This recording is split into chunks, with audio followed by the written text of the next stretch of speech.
शरद इंजिनिअरिंगमध्ये महिला दिनानिमित्त 122 जणांचे रक्तदान. जयसिंगपूर 18 यड्राव येथील Sharad institute of technology college of इंजिनिअरिंगमध्ये रक्तदान शिबिरामध्ये 122 विद्यार्थी प्राध्यापकांनी रक्तदान केले. महिला दिनानिमित्त आर्टिफिशियल इंटेलिजन्स विभाग, artificial intelligence engineering student association व राष्ट्रीय सेवा योजना NSS यांच्या संयुक्त विद्यमाने या शिबिराचे आयोजन करण्यात आले होते.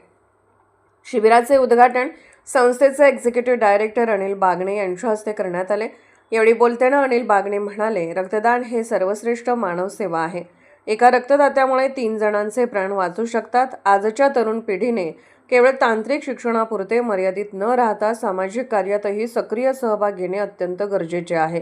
अशा उपक्रमांमुळे विद्यार्थ्यांमध्ये सेवाभाव, जबाबदारी आणि समाजाप्रती कर्तव्याची जाणीव निर्माण होते. महिला दिनाच्या निमित्ताने आयोजित केलेले हे रक्तदान शिबिर समाजासाठी प्रेरणादायी ठरेल. यावेळी ब्लड बँकेचे सतीश मेटे यांनी रक्तदानाचे महत्त्व सांगितले. यामध्ये रक्तदानाचे फायदे, रुग्णांसाठीचे महत्त्व याची विद्यार्थी व प्राध्यापकांना माहिती दिली. यावेळी विभाग प्रमुख doctor Govind Singh Patel, artificial intelligence engineering student association समन्वयक प्राध्यापक ऋतुजा नलवडे, अध्यक्ष प्रद्युम्न वडेल, NSS समन्वयक प्राध्यापक SP उदगावे, प्राध्यापक, विद्यार्थी उपस्थित होते. SK news, Jaysingpur.